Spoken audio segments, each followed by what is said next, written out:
হরে কৃষ্ণ কৃষ্ণ কৃষ্ণ হরে হরে, হরে রাম রাম রাম হরে হরে। সুখদেব পাদ রাজা পরীক্ষিতকে বলেছেন, মহারাজ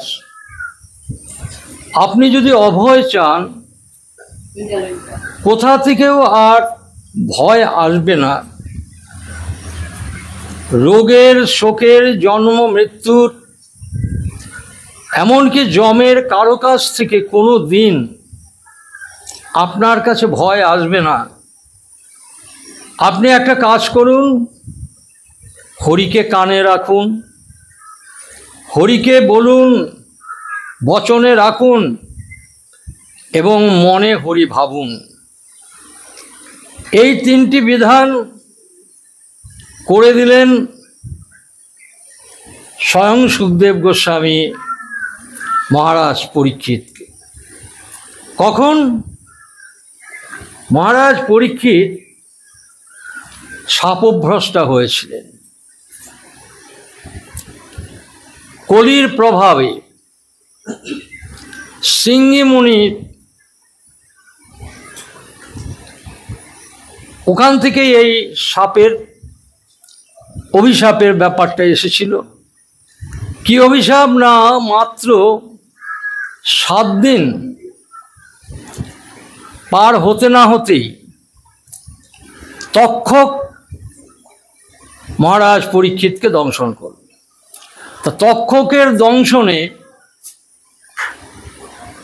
বিষাক্ত দংশন, অতএব তার মৃত্যু অনিবার্য। মহারাজ পরীক্ষিত তখন চিন্তা করে দেখলেন, তাই তো, জাগতিক জগতে যত রকমের সুখ ভোগ করতে হয় সব সুখ আমি লাভ করেছি, কিন্তু আমি তো মৃত্যুর জন্য প্রস্তুতি নেইনি। তাই তিনি একাকী রাজ্যপাট সব স্ত্রী পুত্র পরিবার পরিজনকে দিয়ে সেখান থেকে এসে কি করলেন? হরিদ্বারে গঙ্গার তীরে এসে বসে পড়লেন। উদ্দেশ্য, এই গঙ্গা তীর ধরে কোনো মহৎ ব্যক্তি যদি যায়, তার কাছ থেকে জানবে এখন তার কি করা উচিত, অর্থাৎ মৃত্যুর জন্য কিভাবে প্রস্তুতি নিতে হবে সেটা সে জেনে নেবে। নিজ গুণে কৃপা করে সুখদেব গোস্বামী সেখানে এসেছিলেন। অনেক মুনি ঋষিরা এসেছিলেন, দেবর্ষি নারদও এসেছিলেন, চ্যাবন এসেছিলেন, ভৃগুমুনির মতো মুনিও এসেছিলেন। কিন্তু তাদের কাছে করছে জিজ্ঞাসা না করে তাদের বলেছিলেন, গায়ত বিষ্ণুগাথা, আপনারা সকলে ভগবানের নাম গুণগান করুন। আর কি বলেছিলেন? বলেছিলেন, আমার হয়ে আপনারা ভগবানের কাছে একটু প্রার্থনা জানান। আমি যে জিজ্ঞাসা অন্তরে নিয়ে এসে এই গঙ্গা তীরে বসে আছে, আমি যেন তার সঠিক উত্তর পাই। এই সঠিক উত্তরের সন্ধান করতে করতে যখন সুখদেব গোস্বামীকে দর্শন করলেন, তখন উনি বুঝতে পারলেন ইনি আমার মনের যে ভাবনা তারই উত্তর দিতে পারবেন। এবং সুখদেব গোস্বামীকে তখন বলেছিলেন, হে গুরুদেব, আসন্ন মৃত্যু সম্ভব ব্যক্তির কি করা কর্তব্য? অর্থাৎ কোনো একজন জেনে গেছে সে মারা যাবে, এখন তার কি করা উচিত? তারই উত্তরে সুখদেব গোস্বামী বললেন, হরিকে কানে রাখুন, হরিকে বচনে রাখুন, হরিকে মননে রাখুন। অর্থাৎ শ্রবণ, কীর্তন, স্মরণ, এই তিনটিকে আপনি হৃদয়ে স্থান দিন। এরপরে বলেছিলেন হরির নাম সংকীর্তন। হরির নাম সংকীর্তন,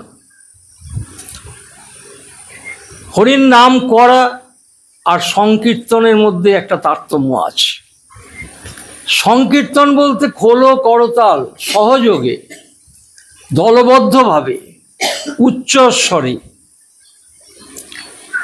দুহাত তুলে নিত্য সহযোগে করাকে বলা হয় সংকীর্তন। এই যে নামযজ্ঞ নামযজ্ঞ নামযজ্ঞ আমাদের যেভাবে হয় এটা ঠিক শাস্ত্রসম্মত হয় না। যজ্ঞের ফলটা আমরা শাস্ত্রসম্মত পাবো কী করে?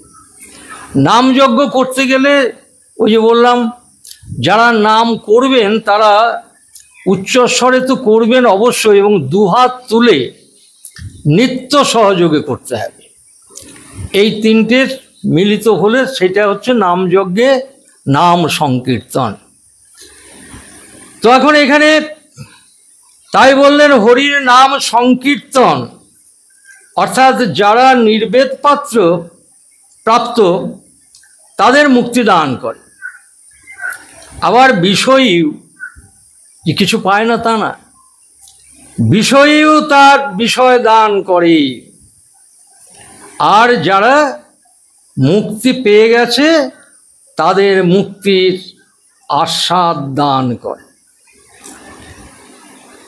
আবার দ্বাদশ স্কন্ধে ভাগবত বলে গেছেন, কলৌ দোষ নিষেধে রাজন্নস্তি এক মহান গুণ কীর্তিনা দেব কৃষ্ণস্য মুক্ত সঙ্গ পরম ব্রজের। অর্থাৎ মহারাজ, কলিকাল দোষের খনি যেগুলো আমরা করে বেড়াচ্ছি, কাম ক্রোধ লোভ মোহ মদ মৎসার্য হিংসা দেশ কলহ, জগৎটা ভরে গেছে কলির প্রভাবে। তাই সুখদেব বলেছেন, মহারাজ এর একটা মহান গুণও আবার আছে। কি গুণ? কৃষ্ণের কীর্তন মাত্রে, অর্থাৎ কীর্তন মাত্র কেন বলল, এব কেন বলল না, কীর্তনটা হলো জিহ্বার কাজ, তাতেই হবে। আমাদের অনেকে বলে যে নাম করলেই হবে না, নাম করলেই হলো, কিন্তু সুখদেব গোস্বামী কিন্তু তা বললেন না। জিহ্বার কাজ বলা তুমি বলে যাও, বললেই ওর কাজ হবে, বললেই কাজ হবে। শুদ্ধ অশুদ্ধ কোনো ব্যাপার নয়, শুধু বলে যাও। তা বলছে জীব গোস্বামী এইখানটা নিয়ে আবার একটু ব্যাখ্যা করে বললেন যে বললেই হবে, কিন্তু যদি একটু শুদ্ধভাবে বলা হয় তাহলে সেটা আরও তাড়াতাড়ি কাজ হবে, এবং সময় তো অল্প, কলির জীব, অল্প আয়ু, অল্প সময়, অল্প সময়ে বেশি কাজ করাতে গেলে একটু শুদ্ধতার প্রয়োজন আসবে। সুখদেব কিন্তু তা বলেনি। সুখদেব বললেন জিহ্বার কাজ, মনের কাজ স্মরণ, মনের কথা কিন্তু বলেননি। বলেছেন জিহ্বার যা কাজ কীর্তন তাতেই হবে, তার দ্বারাই কীর্তনাদেব কৃষ্ণস্য, অর্থাৎ কৃষ্ণের কীর্তন মাত্রেই মুক্ত সঙ্গ পরম ব্রজের, অর্থাৎ মায়াবন্ধন মুক্ত হয়ে পরম ধামে গমন করবে।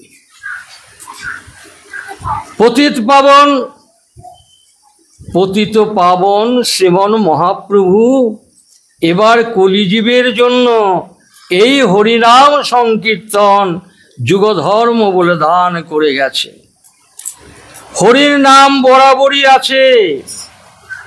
হরির নাম যে শুধু আজকেই তা নয়, কলিযুগেই তা নয়, সমস্ত যুগে সর্বত্রই দেখা যায়।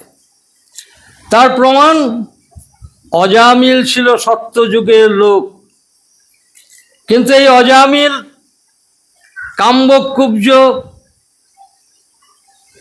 দ্বিজ কশ্চিৎ দাসী পতির অজামিল, অর্থাৎ কাম্যকুব্জ নামে একটি বনে দাসীপতি ছিলেন অজামিল, ব্রাহ্মণ সন্তান। তিনি গৃহের এক দাসীর সঙ্গে অবৈধভাবে মেলামেশা করায় দাসী গর্ভে সন্তান এসে যায়। তখন তাকে গৃহ থেকে সবাই বিতাড়িত করে দেয়। তখন সেই অজামিল কিন্তু সেই দাসীকে ছাড়েনি। সেই দাসীকে নিয়ে সে একাকী বনের মধ্যে, কোন বন? ওই কাম্বকুব্জ নামে একটা বন, সেই বনে গিয়ে একটা ছোট্ট করে গৃহ বেঁধে তাতে বাস করতে লাগলেন। এবং সেখানে সে এহেন কাজ নেই যা সে, মানে কাজ নেই বলতে মানে পাপ কর্ম যা করবার সমস্ত রকম পাপ কর্মের সঙ্গে লিপ্ত হয়ে গেল। কেননা তাকে জীবিকা অর্জনের জন্য প্রয়োজন হলে মানুষ খুন করতেও তার হাত কাঁপত না। এমনিভাবে চলছে, মানুষ খুন থেকে সব রকম পাপ সে করেছে। ব্রাহ্মণের ছেলে, কিন্তু সমস্ত ব্রাহ্মণোচিত কর্ম করত। পরে আবার এক দাসীর সংস্পর্শে বসে তার গর্ভে একটি নয় 10-10টি সন্তানের জন্ম দেয়।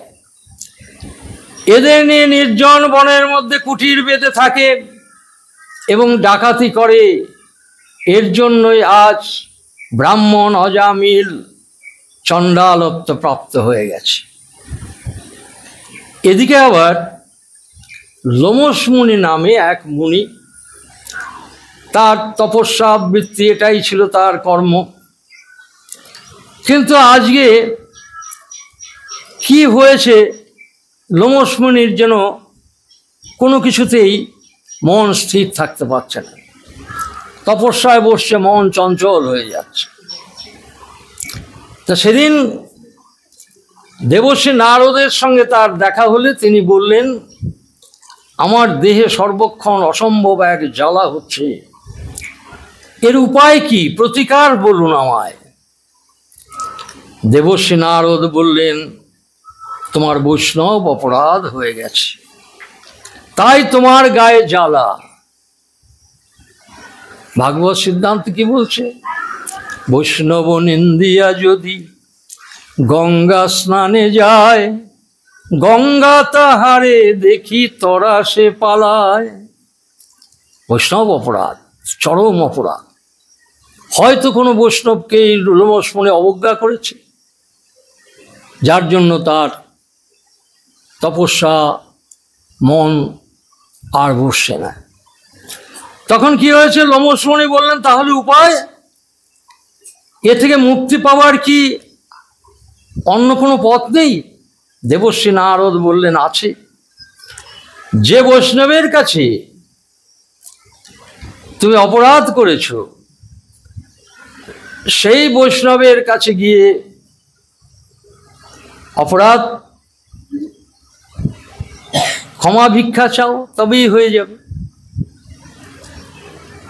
লোমশ মুনি বললেন, তাই তো, আমি কোন বৈষ্ণবের কাছে অপরাধ করেছি তা তো আমি জানি না।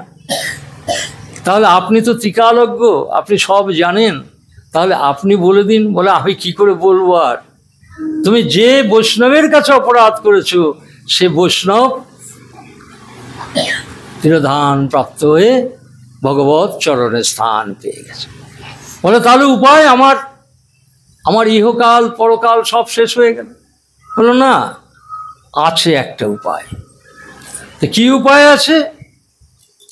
সেই উপায়টা হচ্ছে, তুমি যদি জাতি চণ্ডাল নয়, যদি কর্মচণ্ডালের অন্ন আপনি খেতে পারেন, কর্মর দ্বারা যে চণ্ডাল হয়েছে তার অন্ন খেতে হবে, তাহলেই এই জ্বালা দূর হয়ে যাবে। অর্থাৎ জন্ম তার উঁচু কুলে, কিন্তু তার কর্ম এমন কর্মের সঙ্গে নিযুক্ত হয়ে সে চণ্ডালোচিত, চণ্ডালত্ব প্রাপ্ত হয়ে গেছে। তার গৃহে গিয়ে যদি তারই ঘরের থেকে কিছু অন্ন চেয়ে খাওয়া হয়, তাহলেই তোমার এই বৈষ্ণব অপরাধ দূর হবে। লোমশ মুনি বললেন, তাহলে আমি কি করে জানবো কোথায় সেই রকম চণ্ডাল আছেন? দেবর্ষি নারদী তখন বলে দিলেন, কান্নকুব্জ বনে অজামিল নামে এক ব্রাহ্মণ পুত্র, সে এখন চণ্ডালোচিত হয়ে গেছে, তুমি গিয়ে তার সন্ধান করতে পারো। অনেক সন্ধানের পর অজামিলের সন্ধান পেলেন। অজামিল কুটিরে নেই, ডাকাতি করতে চলে গেছে। ঘরে আছে তার সেই দাসী পত্নী। দাসী লোমসমণিকে জিজ্ঞাসা করলেন, কি ঠাকুর, আপনি এখানে কেন? এ তো ডাকাতের জায়গা, এখানে তো কেউ আসে না। লোমসমণি বললেন, আমি এখানে একটা দরকারে এসেছি মা, আমাকে যদি তোমার হাড়ির দুটো ভাত দাও। দাসী কিছুতেই রাজি হয় না, বলে, না না, এমন কথাটি বলবেন না বাবা, আপনি আমাদের হাড়ির ভাত আমি কিছুতেই আপনার হাতে দিতে পারবো না। মুনি বললেন, কেন, আমি তোমার কাছে চাইছি, তুমি দাও। দাসী বলে, না বাবা, আপনি জানেন না আমাদের ভাত বনে যদি ছড়িয়ে দেই, বনের পশু পাখিও খায় না। কেন? এ অন্ন এত মলিন, আর সেই অন্ন আমি কি করে আপনার হাতে দেব? মুনি বললেন, তোমার কোনো অপরাধ হবে না, কোনো পাপ হবে না, আমি তোমাকে আজ্ঞা করছি, তুমি আমার আজ্ঞা পালন করো। তখন দাসী আর কি করে, দুটো ভাত বাধ্য হয়েই মুনির হাতে দিল। মুনি সঙ্গে সঙ্গে খেয়ে নিলেন এবং মুনির দেহের জ্বালা নিরস্ত হলো। মুনি বেশ কিছু দূর চলে গিয়ে ভাবলেন, তাই তো, যেখান থেকে আমি এত উপকৃত হলাম, তাদের জন্য আমি তো কোনো উপকার করে গেলাম না। আবার ফিরে এলেন মুনি। মুনিকে আবার ফিরে আসতে দেখে দাসী বললেন, কি বাবা, আবার ফিরে এলেন কেন? মুনি বললেন, মা, তোমার কটি ছেলে? দাসী বলল, 10টি। মুনি বললেন, তোমার কোলের ছেলেটির কোনো নাম রেখেছ কি? দাসী বললেন, না বাবা, এখনো নাম রাখা হয়নি। মুনি বললেন, তাহলে ওর নাম রাখবে নারায়ণ। এই বলে মুনি চলে গেলেন। অজামিল ফিরে এলো। দাসী অজামিলকে সব ঘটনা খুলে বলল। ছেলের নাম রাখা হলো নারায়ণ। এখন অজামিল নারায়ণ খেয়েছিল কিনা, নারায়ণ স্নান করলো কিনা, নারায়ণ শুয়েছে কিনা, দিনে বহুবার নারায়ণ নারায়ণ নাম করে। অবশ্য পুত্র স্নেহেই করে। এদিকে অজামিলের মৃত্যুকাল উপস্থিত, 3 জন যমদূত উপস্থিত। দেহের দ্বারা যে পাপ, তার জন্য একজন, বাক্যের দ্বারা যে পাপ, তার জন্য একজন, মনের দ্বারা যে পাপ, তার জন্য একজন। অজামিল যমদূতদের দেখে ভয় পেলেন। কাকে ডাকবে? জ্যেষ্ঠ পুত্ররা সব বলবান, কারো নাম পটলা, কারো নাম ফটকে। কিন্তু অজামিল মনে মনে চিন্তা করলেন, এরা কেউ এখন বাড়ি নেই। তবে ছোট ছেলে নারায়ণ তো বাড়িতেই আছে। ডেকে বসলেন, নারায়ণ, মুনির কৃপা আর নামের কৃপা। মুনির কৃপা আর নামের কৃপা, 2 কৃপা মিলিয়ে অজামিলের মুখে বেরিয়ে এলো নারায়ণ। একেই বলে নামের কৃপা। যেই মাত্র অজামিল নারায়ণ বলেছে, অমনি 4 জন বিষ্ণুদূত এসে হাজির। তাদের সঙ্গে এখন যমদূতের বাক্যালাপ হচ্ছে। বিষ্ণুদূতেরা বলে, তোরা কে? তারা বললে, আমরা ধর্মরাজের দূত। যমের নাম ধর্মরাজ, তোমরা জানো না? বিষ্ণুদূতরা বলে, তাই এখানে কেন এসেছিলে? যমদূত বলল, মহা পাপী অজামিলকে নিতে এসেছি। বিষ্ণুদূতরা বলছে, কে মহাপাপী? যমদূতরা বলে, কেন? অজামিল। বিষ্ণুদূতরা বলে, আজকাল তোমাদের এই রকম ব্যবস্থাই চলছে, তোদের রাজ্যে এই রকমই চালাচ্ছিস, তাহলে একটা নিষ্পাপ ব্যক্তিকেও দণ্ড দিচ্ছিস। বুঝেছি ধর্মরাজের সভায় অধর্ম স্পর্শ করেছে। যমদূত বলছে, কি বলছেন? অজামিল নিষ্পাপ? আপনারা দেখছি কিছুই জানেন না। তাহলে আজ অজামিলের পাপের ইতিহাসটা শুনুন। এই বলে অজামিলের পাপের এক লম্বা তালিকা দেখালো। বিষ্ণুদূতেরা সব দেখে বললেন, অজামিল এতগুলো পাপ করেছিল ঠিক, কিন্তু এখন সে নিষ্পাপ। যমদূত বলল, কেন এই কথা বলছেন আপনারা? বিষ্ণুদূতেরা বলল, ওই যে আমার প্রভুর নাম উচ্চারণ করলেন, নারায়ণ বলেছে, শুনতে পাসনি তোরা?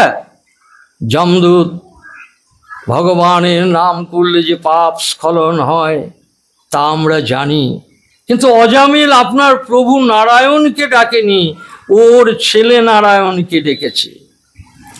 তখন বিষ্ণুদূতরা বললেন, এতেন্নৈব এতেন এব, অর্থাৎ এই যে পুত্রকে ডাকার ছলে নারায়ণ বলেছে, তাতেই ওর সমস্ত পাপের প্রায়শ্চিত্ত হয়ে গেছে। এখন যমদূত বিষ্ণুদূত সবাই চলে গেল। অজামুল ওদের কথা শুনল। তারপর যতদিন বেঁচে ছিল গঙ্গা তীরে বসে কেবল নারায়ণ নারায়ণ নারায়ণ করেছে। এদিকে যমদূতগণ ফিরে গিয়ে যমরাজকে জিজ্ঞাসা করছেন, প্রভু জগতে কতগুলো শাসনকর্তা আছে? যমরাজ বললেন, কেন রে, কি হয়েছে, হঠাৎ এ কথা বলছিস? যমদূতরা বলল, আপনার আদেশে মহাপাপী অজামিলকে আনতে গেলাম। যেই মাত্র পাপীটা তার পুত্র নারায়ণকে ডেকেছে, যেই নারায়ণ বলো, তৎক্ষণাৎ চারজন এসে হাজির। যমরাজ বললেন, তারা দেখতে কেমন? দূতেরা বলল, তারা দেখতে খুব ভালো। সর্বে পদ্মপলাশাক্ষা পীত কৌশকবাসস কিরীটীন কুন্ত কুন্দলীন লস্যাৎ পুষ্করমলীন। অর্থাৎ সকলের পদ্মের মতো নয়ন, আর সকলের 4টি করে হাত, আর অঙ্গের কান্তিতে দিক উদ্ভাসিত হয়ে যাচ্ছে নব নব তুলসী মালা কণ্ঠে। যম বললেন, কি বলছিস? ওরা যে আমার প্রভুর পার্ষদ। দূতেরা বলে, আপনারও আবার প্রভু কি? আপনিই তো আমাদের প্রভু। যমরাজ বলছেন, আরে আরে, আমি তোদের প্রভু, আমারও প্রভু আছে, সেই বৈকুণ্ঠনাথ নারায়ণ হচ্ছেন আমার প্রভু, আর ওরা তার পার্ষদ। কিছু অন্যায় করিসনি তো?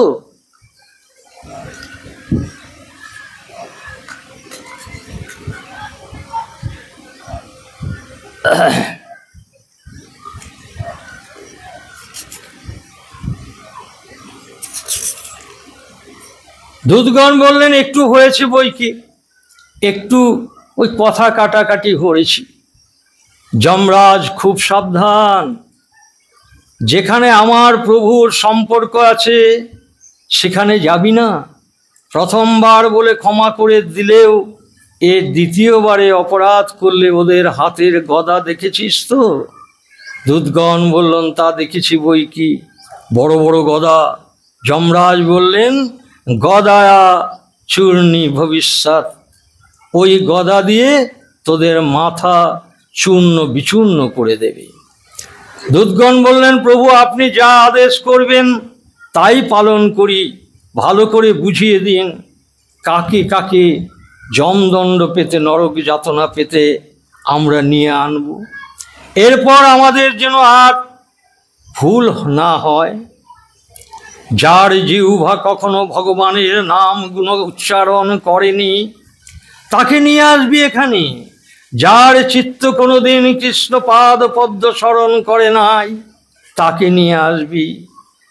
আর একদিনের জন্যেও যদি মাথাটা কৃষ্ণায় নম বলে প্রণাম করে নাই তাকে এখানে নিয়ে আসবি।